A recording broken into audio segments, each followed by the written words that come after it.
Welcome to Random But Memorable, a podcast from 1Password. I'm Rue, head of password manager development. I'm Matt Davey, 1Password's Chief Experience Officer. I'm Sarah, one of the founders at 1Password. I'm Anna, the producer behind the show. And we're the hosts behind Random But Memorable. Together, we offer up bi-weekly security advice, interview special guests from the cybersecurity community, and round up the latest security news in Watchtower Weekly. Plus, we may even play a silly security game or two. So sit back and enjoy the show. Did either of you watch the OpenAI? We're getting off track, but I don't care. Did either of you watch the OpenAI announcements? No. So they released a talking chat GPT. I saw this on my Instagram feed today. And it's almost identical to her. Like the emotion in the voice, if you go read me a bedtime story, like you can have a conversation with it about the story. It is weird and cool. I'm simultaneously so excited for the future, but also so terrified. Yes, that is how I feel about all of this stuff. I do not consider myself a Luddite, but like this stuff, I'm like, maybe not this, you know? Maybe. I'm just worried that they're not going to like me. Yep. We've talked about this before, Sarah. This is a problem that's a you problem. I would suggest you speak with a therapist and stop asking me because I'm not a qualified psychologist. Yep, waiting for those moments. This human is redundant. As we previously discussed, you're wrong.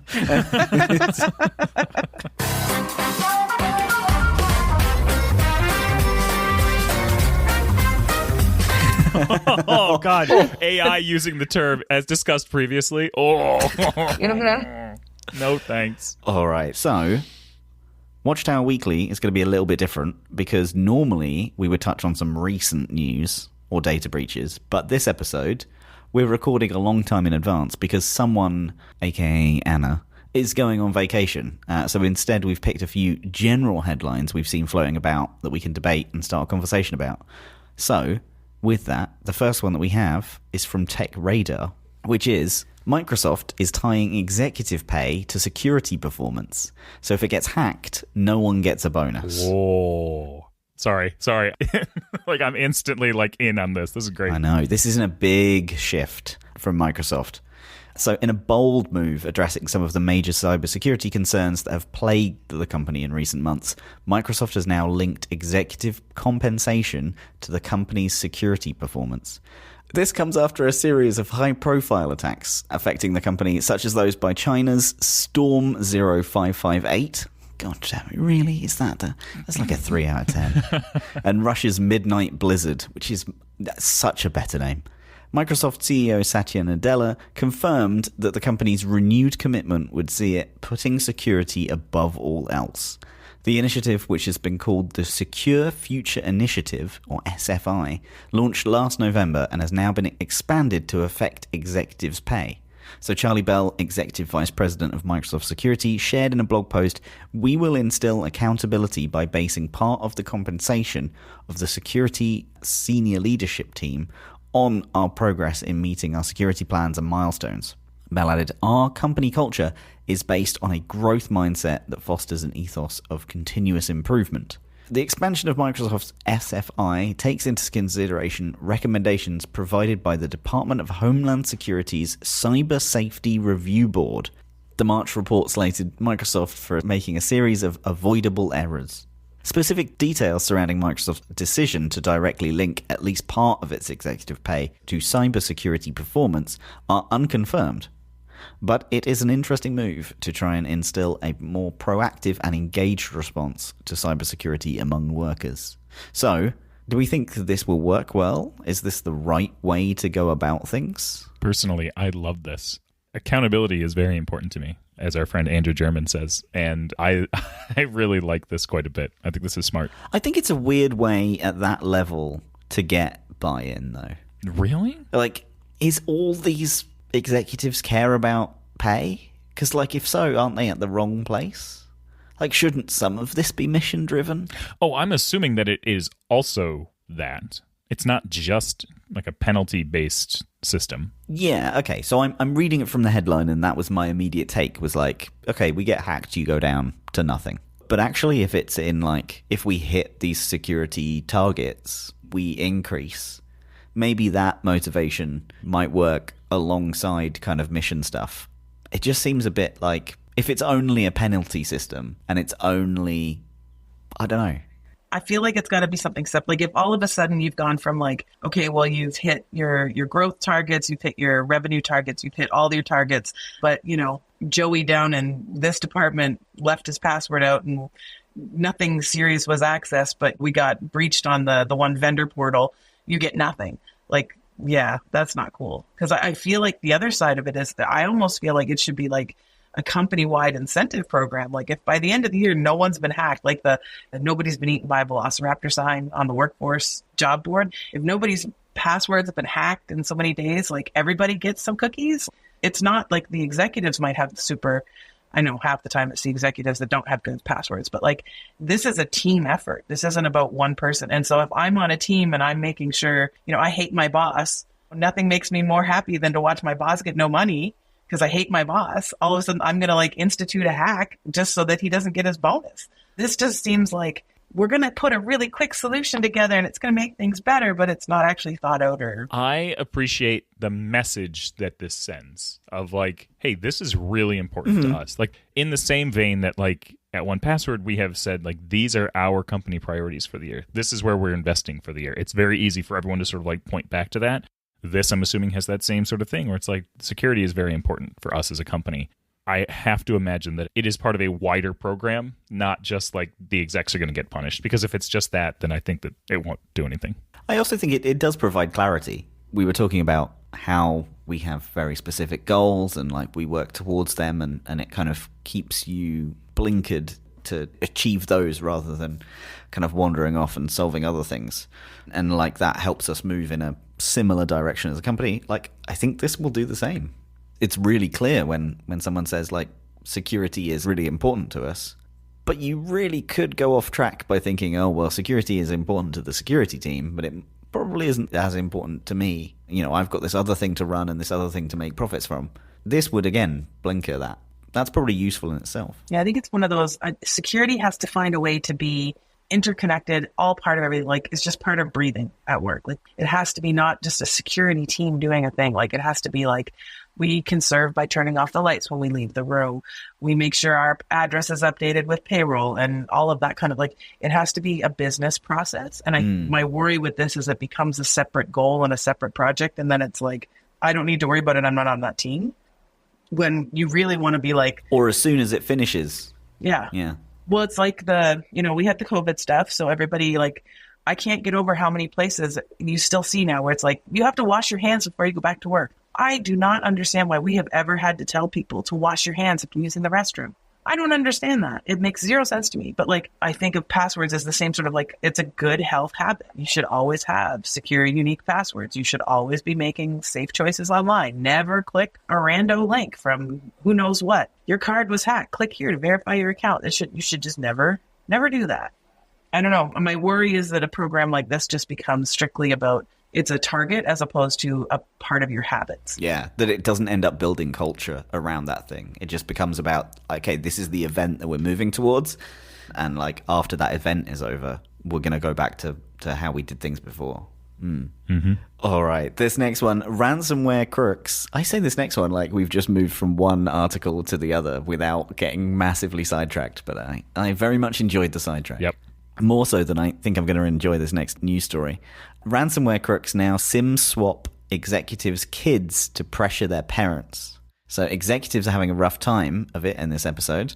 In this article from the Register, it's basically surmising that ransomware infections have morphed into a psychological attack against the victim's organization, as criminals are increasingly using personal and aggressive tactics to force victims to pay up. This is according to the Google-owned Mandiant. So the CTO of Mandiant commented that during a Google Security Threat Intelligence panel this year at RSA, we saw situations where threat actors essentially SIM swap the phones of children of executives and start making phone calls to those executives from the numbers of their children. He continued, think about the psychological dilemma that the executive goes through seeing a phone call from the children's phone and hearing that someone else's voice Sometimes it's caller ID spoofing, other times it's demonstrated SIM swapping family members. But either way, that sounds horrifying. Seeing a phone call from your children, picking up the phone and hearing that it's someone else's voice. And this appears to be the next step in an evolution of ransomware tactics, which have now moved far beyond simply encrypting victims' files and stealing their data and holding it to ransom. Even in the last few years alone of running Watchtower Weekly and discussing cyber news on the podcast, we've seen attacks that have diverted ambulances and prevented patients from accessing critical medications and services, swatted patients at their homes, and all manners of other extortion attempts. When recalling ransomware incidents in which the criminals have directly contacted executives, their family members, the board members at their homes, the Mandiant CTO said that there are a few threat actors that really have no rules of engagement in terms of how far that they try to coerce victims. The criminals have moved from just staging an attack against a company, its customers and their data, and becomes much more against the people. It's less, do I need to protect my employees, but more like, how do I better protect my employees and protect the families of their employees? That's a pretty scary shift. This is wild. And I think moves up the criminal ladder a decent few rungs. This is a lot more of a serious crime, and I feel like will be treated as such. Yeah. But does this sit on security? Does it mean that we need to make security more of a holistic approach, where we're not, securing businesses, but we're securing our families too, as part of the company's requirement? It's kind of clear from this in some instances that they're not so isolated. It's one of those where on one hand, I immediately get terrified and I'm going into bunker mode and okay, we're going to all go live up north and not talk to people and live off grid. And then realistic me comes in, there's always been companies and situations but I think that's one of the reasons why we have that zero trust security model. I couldn't give you the information even if I wanted to. There's just nothing I can do. And I think that's, again, going back to security and passwords. I can't give you the password if I don't know the password. I can't help you get stuff. And I think it's just good security modeling. But again, teaching the kids how to do stuff. I think that's the... I was thinking less about horrible, horrible things where my brain has gone now where everyone's kidnapped and I'm taking that movie and I'm trying to do stuff.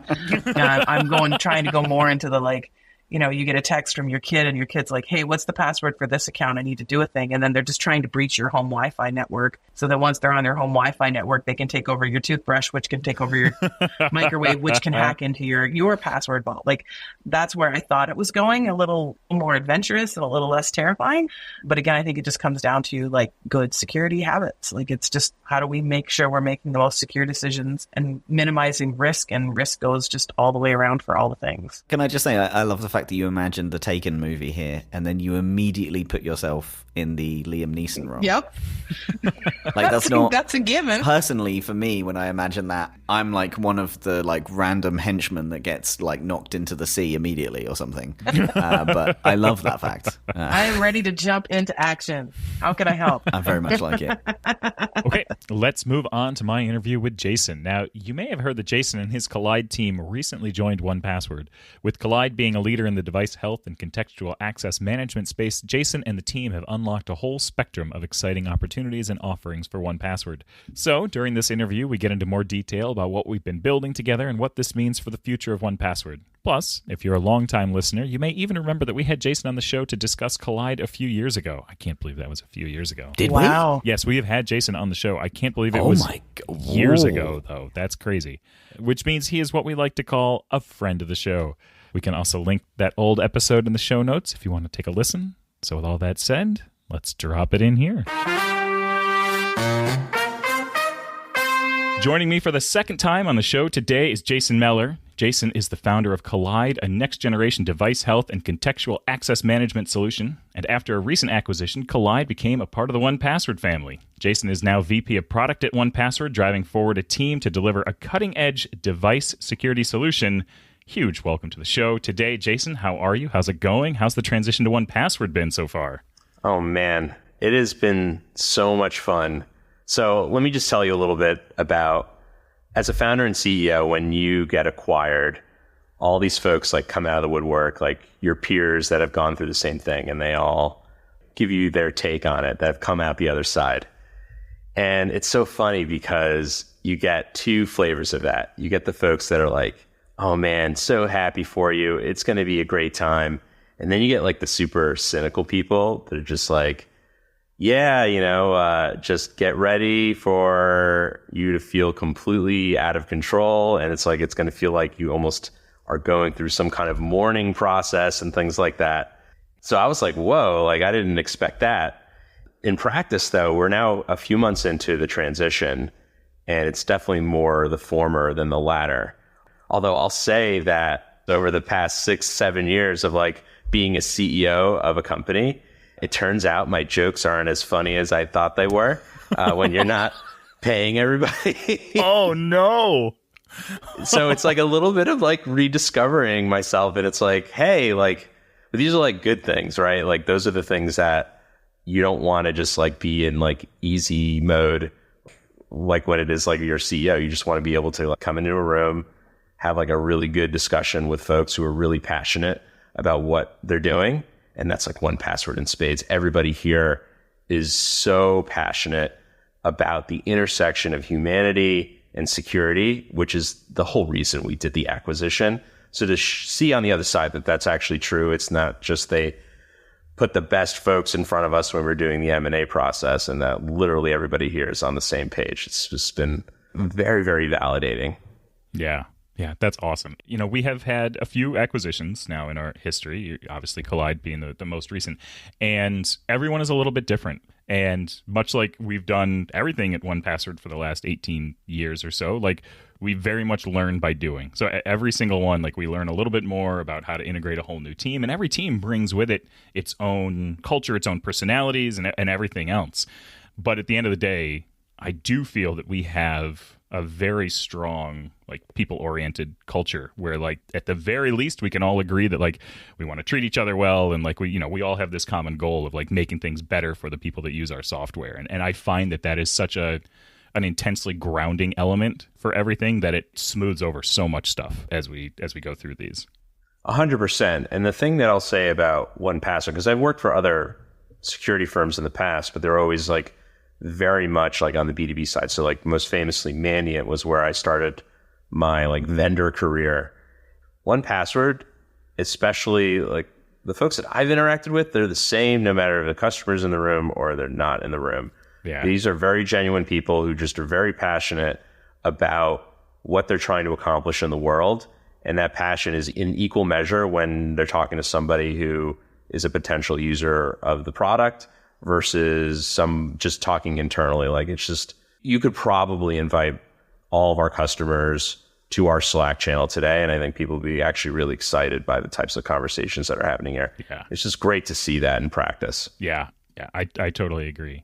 I want to mention sort of like you mentioned the M&A process a little bit. My good friend Rick was part of the due diligence for Kolide. Love Rick. Rick and I have a very long friendship and relationship. And then there's like certain things that I remember that Rick has told me over the years. And I think that the thing that he said to me about Kolide will stick with me for a long time, because he came back from that thing and we got on a call and he was like, dude, I am so genuinely excited about the possibility that these people could join us. He goes, they have so much of their stuff together. He goes, it is incredible. He goes, I was blown away coming out of that.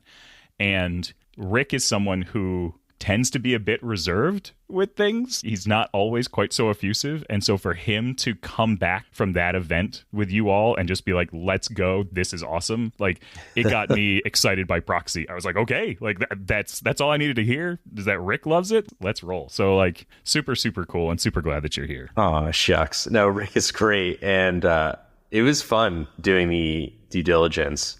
It felt a little bit like a congressional hearing. Like it was me, like the tech leads. It was just three of us. Yeah. And then we were just sitting on one side of the table and then like all these 1Password people on the other side. You know what's really funny is that when you do a startup and you're selling a product, every engineer thinks this is true, but it's never true. Nobody actually cares about the tech very much. They just want to make sure that the product works. And so because we were so small, like we were 30 people at the time that 1Password acquired us, we never really got to have really in-depth conversations about the things that we were proud of that we had built at a technological engineering level. It's like telling everybody who was in the room who built it with you, like, hey, let's talk about the thing that we just built. Like, no, we already know it. So it was like there was no venue for us to get all of that out. It just like was this incredible release to be able to just talk about, oh, and we encountered this problem and this is how we solved it. And then like see the reaction that other like fellow engineers had in the room, like, oh, because we're like, oh, are we clever? Did we do this in a good way? And like get that validation. I didn't realize like how thirsty we were to have those types of conversations, because you just don't get to have them when you're that small and you're that early stage. Yeah. So it was great. And so while they maybe thought they were grilling us, we were just like getting charged up. Like our batteries were actually being charged by even being in that room and getting to talk about all the clever ways we solved all sorts of problems. And it was cool because 1Password is on the track of trying to solve some of those problems independently. And we got to shortcut a lot of that by coming over here. And that felt very good. It felt like we were helpers. And that's what every engineer wants to be at the end of the day. We want to be helpful. We want the things that we built to be able to like make other people successful who are using our software. And that's exactly what we get to do here, which is amazing. Yeah, for sure. All right, so we should probably set the table a little bit, especially for people who missed the last episode you were on. Let's start with the basics. Like, what is Kolide? What did you set out to do? And like, what's it for? Okay, so the vision that we had for Kolide, and we still do, is that we want end users to be like this incredible superpower for the security and IT team. Today, end users are always thought of as the weakest link, the source of all risk, and they're generally considered to be something to be managed and boxed in. And I've just never shared that cynical thought. Even as a security practitioner, I always felt, yes, some of those things are true academically, but we're missing the corollary to that, which is end users are actually have the most context. They have the most ability to affect change on the devices that they're using and within the organization that they work. But how do we harness it? How do we get people to do what we want them to do as end users when we're the security and IT team? How do we get them to do the things that we know will make the company more secure? So Kolide started off as the journey of trying to solve that incredibly hard problem. Now, what's interesting is that other industries that are out there, like I'm talking about outside of computing and technology, like manufacturing, aerospace, everybody has this problem, which is we need to get the human beings that fly the plane or machine the equipment to do things that aren't necessarily the things that they want to do right then and there. Like a pilot wants to fly the plane, they want to get to point A to point B as quickly and cost effectively as possible. How do you manage the safety of flying that plane alongside of that opposing goal of trying to do it quickly and inexpensively? Like those are just competing things. So there are industries out there, there's like behavioral science, there's safety science. These are things that we as human beings have invented to try to create that balance between I need to be able to get my work done, but I also need to keep myself and the folks around me and the company I work for safe. So these things have been generally solved for the most part in these other industries. We have failed to do that in the IT security space because we have never had to encounter a concept of users having free will before, right? Like if you think about the history of IT, it's always been about removing agency from end users. It's about installing tools on their device that limit their ability to do things at the technological level, because that's always been an effective way of achieving your security goals. Problem is that we don't live in that world anymore. People working from home, they're not using the devices that the company provisioned to them.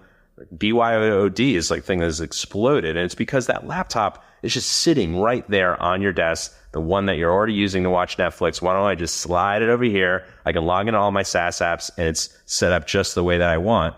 That's free will in practice, and that wasn't something that was as common to deal with until COVID happened, and now we're all working from home. So because of these just fundamental changes to society, end users now have free will, whether we like it or not. And now we have to look at every other industry and how do they solve this problem? Well, they did it by encouraging users to do the right thing. And that's what Kolide is. It's about creating a system that starts with, unless your device is in a certain state that is defined by the IT and security team as secure, we're not letting you access those applications. And that can be anything that the IT and security team desires. It can be as basic as, we want to make sure it's disk encryption, that it's enrolled in the MDM, and that it has the latest updates. So Kolide is about effectively measuring the compliance level of a device to the policy the IT and security team specify, validating the device meets that policy before allowing them to access those apps.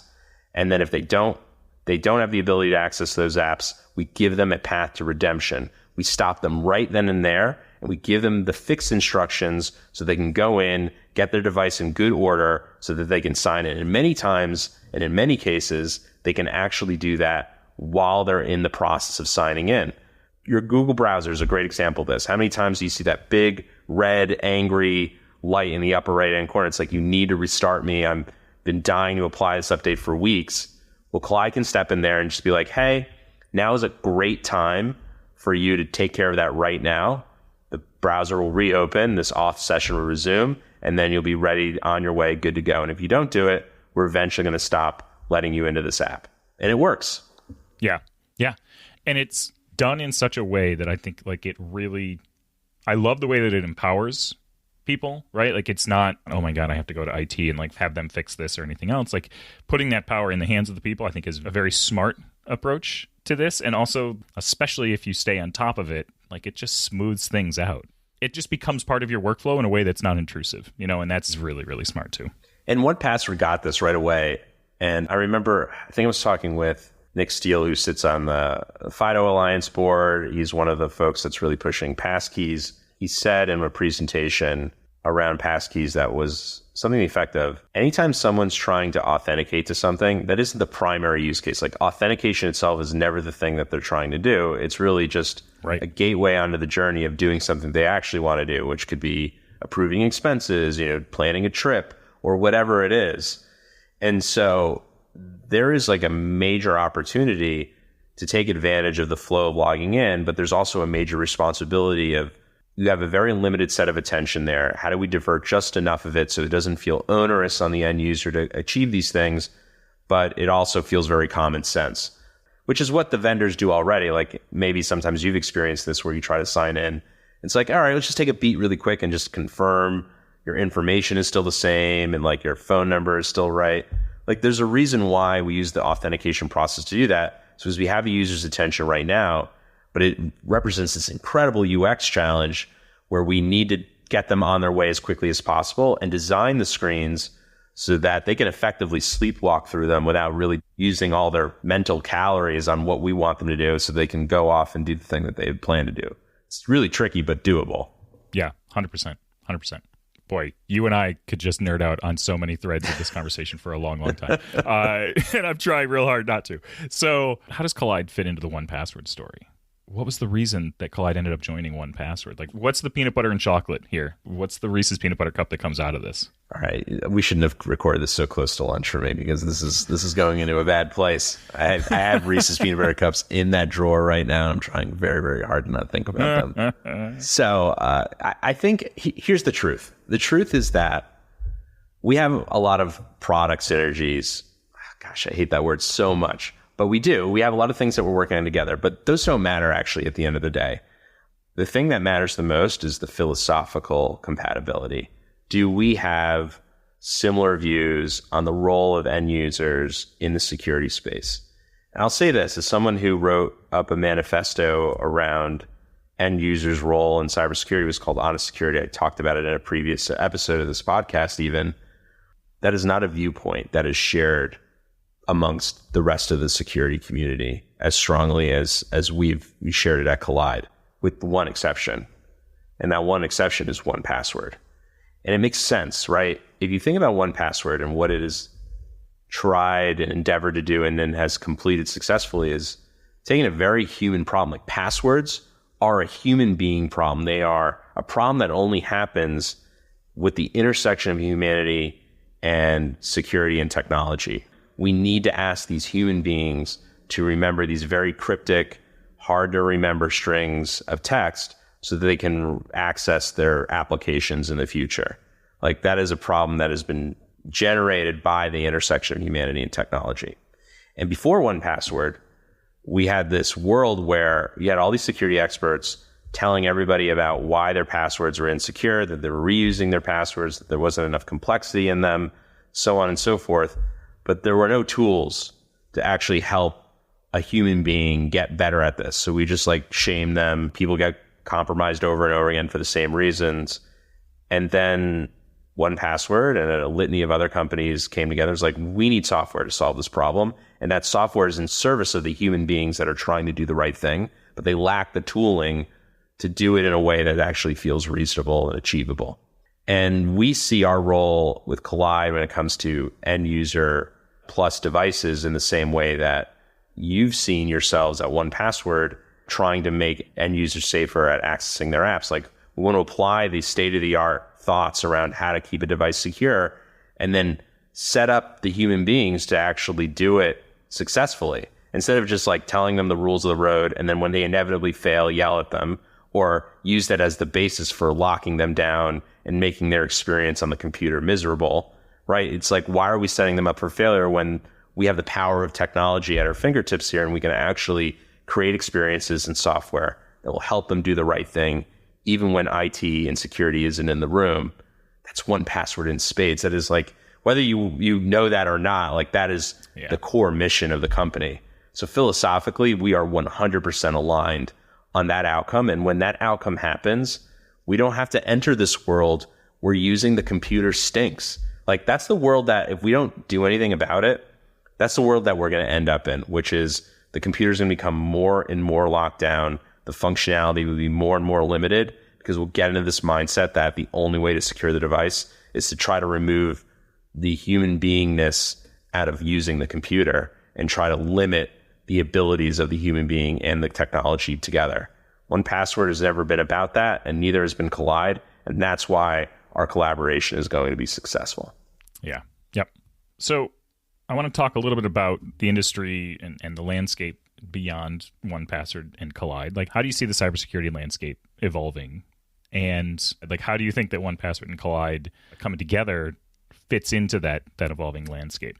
So it's so funny because I'm now finally getting to a place, like I started my career in security in 2007. So we're getting closer to 20 years. And what you start to see at that rate is like repetition of the same underlying concepts. Like there's a cycle of that tends to happen. And right now we're in a cycle of really focusing on locking down the capabilities of the devices that we're on, which reminds me of like the late 90s, early 2000s cycle on the Windows side of like really trying to use group policy objects and things like that to like limit what end users can do.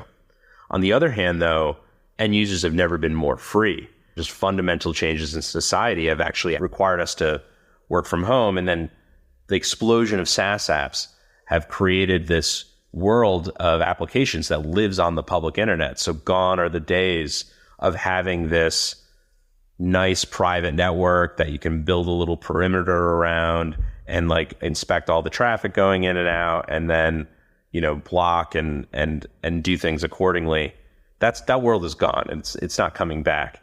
And there are tools out there that are trying to recreate that world in other ways. And then there are other tools out there like what we're doing at 1Password now with extended access management. These are tools that are embracing this new world, and they're coming up with different paradigms on how to actually solve this gap between what IT and security wants to happen and believes is happening, what it is actually happening, which is end users are going to SaaS apps directly. They're signing up with them with their work email. Those apps are not being managed, and they're being accessed from devices that are not managed by the company. Like that is what is effectively happening.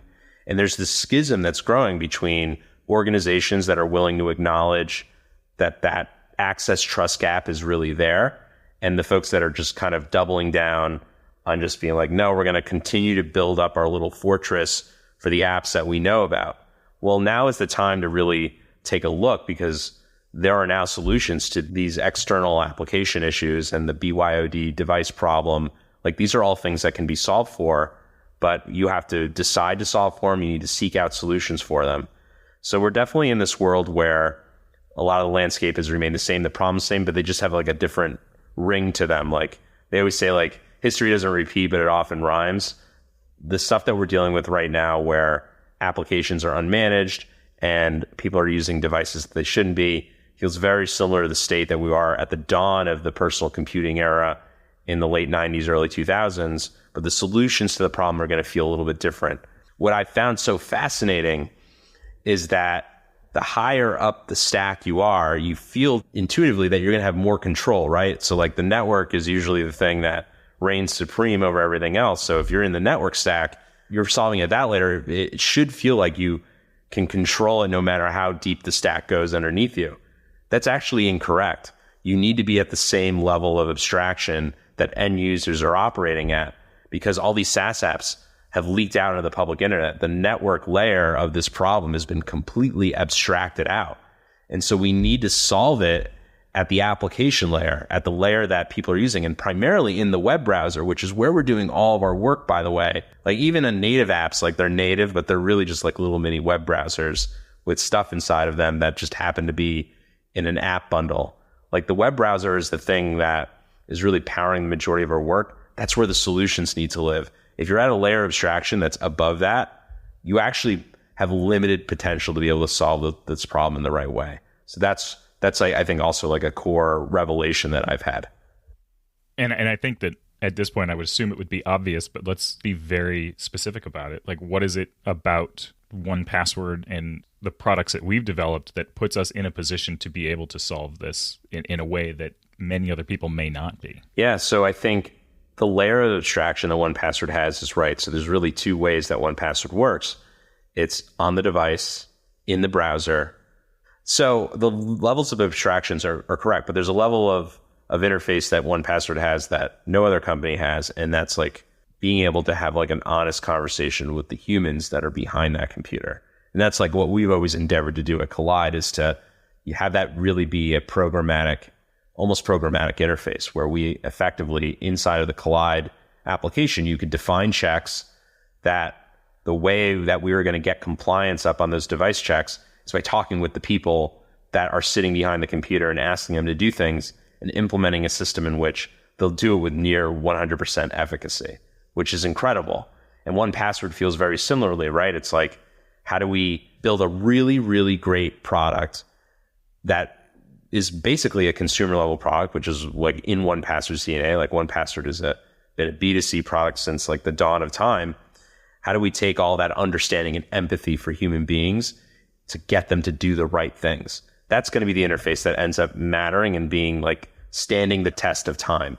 It will stand the test of time if you focus on the human being, because those are the things that are really the constant throughout this whole journey. Now, is AI going to change that?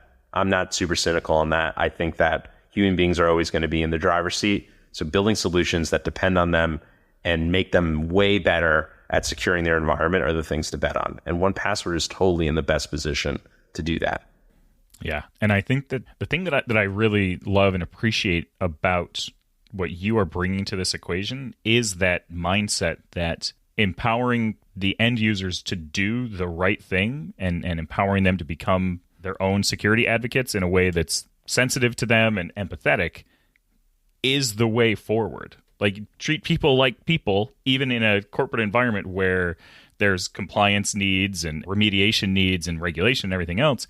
If you start with the person, you will end up in the right place in the end. 100%. Okay. So as 1Password and Kolide move forward together, are there any specific areas or features that'll be prioritized to provide a more comprehensive security solution to users? So if you didn't see this at RSA or announcement, 1Password has announced this new product offering. It's called 1Password Extended Access Management, or XAM, or what we call internally XAM for short. So why do this announcement so shortly after the Kolide acquisition? When we sat down and we walked through our respective visions of where we're going with our products, we just saw significant overlap of where we wanted to go next. And in some cases, Kolide was way ahead. And in other cases, 1Password was way ahead. We see significant overlap and capability by combining forces in this way. So 1Password Extended Access Management brings along all the device trust capabilities of Kolide, the end user remediation workflow, contextual access management, all that good stuff. and it's combining it with the future vision of 1Password, which is to give you deep insights into the types of applications that are currently unmanaged in your organization that end users are using. And that is combined with the insights that Kolide can give you about unmanaged devices when you start protecting those apps with a degree of device trust in front of them. Yeah. Okay, I want to challenge you at the end as we close out here, because you've talked a bit about XAM, but coming fresh off the heels of RSA, I want to hear your elevator pitch for XAM. Like, I want to hear the thing that you honed on the show floor, like as people were coming around, or as you were talking to people and stuff like that. Like, hey, what is this XAM thing? What was your answer, your go-to? What is this XAM? Can I just say like a quick aside before we get into the elevator pitch? Because it's important for people to hear. Yes. So as someone who has been to these conferences before, has always sold a B2B product, the people who come to the booth, they always kind of come with a degree of skepticism about what it is and what you're doing. And they're kind of just like trying to figure out, are you real or are you one of those fake companies? Right. The thing that I was not prepared for when I was standing at the 1Password booth at RSA, it was the amount of people that literally wanted to give me a hug because of how much they loved 1Password. They're like, my mom uses 1Password. And they would like start tearing up. Like, I'm actually like almost tearing up, like hearing some of their stories. Wow. That's rare. I just want to say, like, as someone who's now here, but was an outsider, getting that degree of love and affinity for something that you built, to strike that emotion in the security space of all places is unprecedented. Unprecedented. I've never seen anything like that. So people wanted to hear the pitch, but the first thing they wanted to do when they got to that booth was to have like an emotional connection to the people that had built the thing that they had loved. And these are not just like consumers. These are people that are on that show floor because they're looking for solutions to solve very real problems in their organization. So the affinity that the 1Password brand has in these folks, and I could say this honestly, just blown away. Like, I was always a fan and I always felt very positive, but ultimately I was unprepared for the emotional outpouring, which is why I think you see so much folks care about what direction 1Password is going. They want to protect so fiercely this thing that we've built because it's so valuable to them. The elevator pitch for XAM is very simple. It's about abstracting away this concept of managed apps and unmanaged apps, managed devices and unmanaged devices. It's about creating a solution for the world that we live in today, where the boundaries between the blessed environment and the environment that is the shadow environment, those boundaries are gone, and we've enumerated that environment, and we've now created a solution for protecting it and bringing it into the light. That's what 1Password XAM is. It's about securing every application, every device, and every person with one solution and one pane of glass, so that you don't have to feel that you have to sort of opt out this whole world that you know is there and is growing, that access trust gap, because you just don't have a solution for it. Here's the solution. It's about embracing people. It's about bringing those things into the light and then creating a pathway for those things to be protected by the organization while still respecting that the end user gravitated towards those devices and those solutions because they deeply wanted to solve something. They needed to get something done.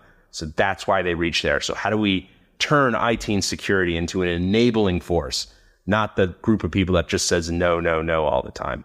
That's what XAM's about. So I don't know if that would make it for the elevator. Like, I probably would have cut off midway through that. But ultimately, that's what we're trying to convey with this release, is that we're trying to solve a very real and growing problem, this access trust gap, in a way that we know will work because we've solved similar issues at that intersection of humanity and technology and security before. Nice. Perfectly well said. I thought that was great. All right, let's close out. Where can folks go to stay up to date with all the developments about 1Password and Kolide? Where do they go? So I'm going to be a good 1Password company citizen right now. Here's what you should do. You should go to onepassword.com/XAM, XAM, and that's going to give you the latest and greatest of our visions combined together. And right off of that page, you can learn more about the product. You can learn more. You can start talking to folks. We expect that most folks who already have 1Password, they have the 1Password business version or the enterprise password manager. These are folks that are probably deeply interested in some of the things that we were doing on the Kolide side. Getting XAM is your avenue of combining both of those worlds together in a really, really nice way. So I would encourage anybody who's an existing 1Password customer to check out XAM. And if you're not a 1Password customer yet, this is how we're differentiating ourselves from all the other folks that are out there today. We have a story that's better together, and we're thinking about solving a problem more holistically. So you should check us out, that same URL for that reason as well. Nice. Awesome. Jason, this was a pleasure. I'm excited you're here. Thank you for joining us today. Thank you for having me. Have we got to play this goddamn game again now? We do have to play the goddamn game. Yeah, we're going to play Security Blank. Before we do that, though, I did want to I had a follow-up email from one of our users. We had shared, Ian had shared his story with us. He wrote back, though, just as a general follow-up, and I wanted to pass on some condolences. His mom has passed away. And so she was one of the grandparents referenced in the story where he had done stuff. And he was wanting to just mention that in terms of advocating for the use of tags. Estate planning is something that we are trying to continue to look at. It's one of the things we've looked at within our usability. How can we do that? But he tagged a whole bunch of things in 1Password just in his personal notes. And then he started to do that as he's been doing all the arrangements and things like that. You know, you start having to think about, well, what am I going to do if it's me? And I think that's similar to like notes for what's my kid going to need when they go off to university? How am I going to need to do this? And I think that's much like security habits and things like that. People don't talk about if they're going to be organ donors. They don't talk about their estate planning. I think there's things that we can be doing to normalize those conversations and have those conversations with people, because waiting until it's too late is a very hard time to have those conversations.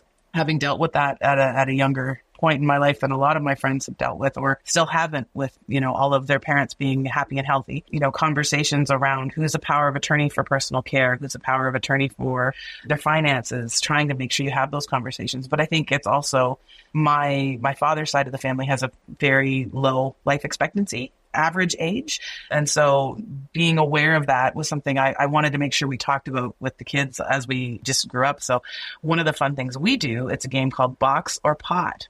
So if you're looking for a fun way to have conversations about estate planning, what you'd like, are you looking to go into a box when you expire, or a pot? Are you being buried, or are you being cremated? It makes it accessible. The kids my kids know what we're talking about when we say box or pot. Like, it's just, you just know what it is, but it makes the conversation funny, but accessible, but it gives you a good starting point. And I think that's oftentimes those hard discussions are hard to have. And so just make sure, you know, when you're thinking about all the things that you can be organizing and like putting things together, and like at some point it's something we all have to go through, and waiting to think about it until you're in a spot where you're really emotionally invested in dealing with that problem makes it a lot harder to worry about what bill you want to pay here, how you do all that kind of stuff. So the more of that background work you can do in the meanwhile. So with that, are either of you box or pot? Do you know? Have you thought about it?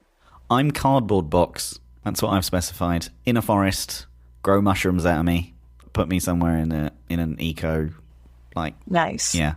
I've also discussed a headstone somewhere, and this is where I wanted a stalwart of British fortitude is what I wanted written on my gravestone. It's what they wrote on James Bond's when they buried him. Amazing. Yeah. But I feel like that's obscure enough that no one would recognize that they'd be like, oh, who's this? Who's this stalwart of British fortitude? I am probably pot, but I do want like a marble bust of myself Nice. somewhere on prominent display. Yeah. Nice. So, like, there is that aspect of it. We got to figure out where it goes, but like, I'm happy to have it. yeah, I've got a couple on my mantelpiece. there we go.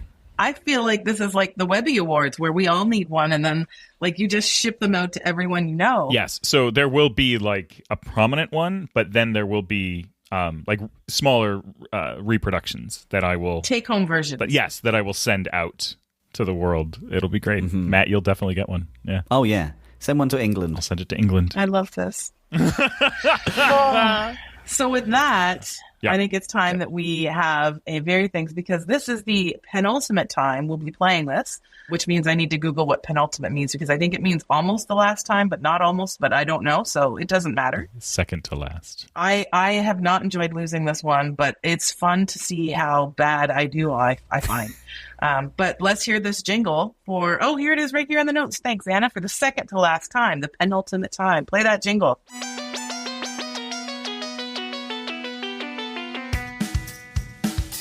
Security blank, security blank, security blank, security blank, security blank,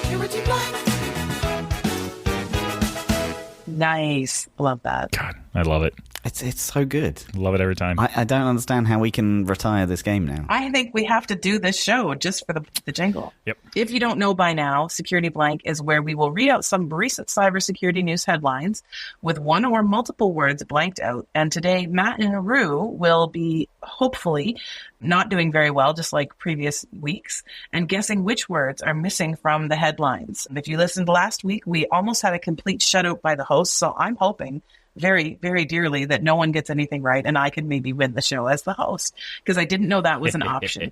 And so with that, we have our first article, Wired, May 2024. The U.S. government is asking blank to promise better cybersecurity. So the U.S. government is asking social media platforms, B, cloud providers, C, software developers, D, T-Mobile, E, big tech, or F, healthcare providers to provide better cybersecurity.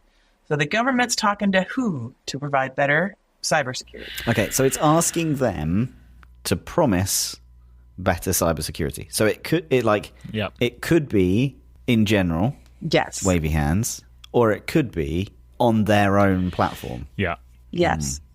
Could you pretty please fix this with a cherry on top? Who are they asking this of? This is healthcare providers. They are asking healthcare providers. No. Okay. No, he says, and yet offers no answer. I guess I'm thinking of that from the British perspective, which is you don't ask anything of the healthcare service because it's already underfunded. I'm going where the money is. Big tech. Okay. It's the fact that they said big. As soon as you said big anything. Yeah. So it means I'm not going to win because we have someone with a star on the board, and that star indeed does go to Mr. Big. Matt, you are correct. Big tech. Yeah. What the? God. Anyways, next one, we'll see how you guys go. Business Insider, May 2024. OpenAI exec say today's chat GPT will be blankety blank in 12 months. So in 12 months from now, will chat GPT be laughably bad, B, a mind reader, C, scarily powerful, or D, a business essential? Yeah. So I'm gonna go A. This is the guy that owns the chat GPT too, right? Like this is OpenAI's exec. Yes. He's not gonna say that it's scarily powerful or a mind reader. I'm gonna go laughably bad. So the way that I'm reading this is apparently different to perhaps everybody else is reading it, and I'm just wondering whether that's just my brain isn't working. Today's chat GPT in 12 months. So you almost want to say we're moving at the speed of light. So like today's is bad, but tomorrow's is good. Because like comparatively. Right. So I'm going to go A. I think you're going A as well. I am also going A. I'm going A because he might, like this is a thing of like he's calling his own product bad. Laughably bad though. That's really harsh. Yeah. Okay, I'm still doing it. Like, because like all the other ones are pretty positive. You're not going to call your own thing scarily powerful, and then in 12 months. We get it. A. Let's go. Okay. Yeah. Hey. So yeah, wrap it up. You're right. Congratulations. Moving on. Laughably bad. I have to work through these things. I'm like, Matt, you're good. You got the star. You got Yeah. the star. Slow it down. Okay. All right. The Independent, April 2024. Humans now share the web equally with bots. Report warns amid fears of the blankety blank. Is it A, the deep fake epidemic? Is it B, the dead internet? Is it C, the automated generation? Is it D, the AI takeover? Is it E, the propaganda onslaught? Dead internet is such a weird phrase. I love the ones that you're keying in on. It's so good. I'm fascinated by it. Dead internet. Mm-hmm. Yeah. Is it alive? I mean, it's almost definitely AI takeover, right? Like it's on everything. Every news story is about AI these days. Sarah, please lock in AI takeover for me, then we can let Matt finish his analysis. Okay, I'm going to go to B, dead internet. I don't know why.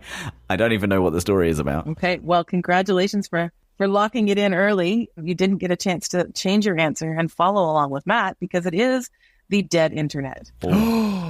Wow. What is the dead internet? I don't understand that the internet was alive. I didn't think it was a being, but evidently, according to the Independent, not only is the internet alive, but now fears of the dead internet are a thing. So I'm going to assume that this is to do with AI, and it is the dead internet because it is just being bombarded by essentially AI rubbish. we're just going to go with it and move on because I don't understand. There's a new word for AI-generated spam. I've forgotten what it is, but I'm sure someone will write in and tell me. In recent months, the so-called dead internet theory has gained new popularity. It suggests that much of the content online is in fact automatically generated, and that the number of humans on the web is dwindling in comparison with bot accounts. So it's literally like content is being generated not by people anymore, but by bots. Slop. Slop is the new name for unwanted AI-generated content. There you go. There we go. Love it. It's a name for wastewater. All right. Okay. Well, this one is not tech at all, I guess, is where we're going to go, and it's terrifying. So, Tech Radar, May 2024. Boeing says it blankety blank blank blankety blank.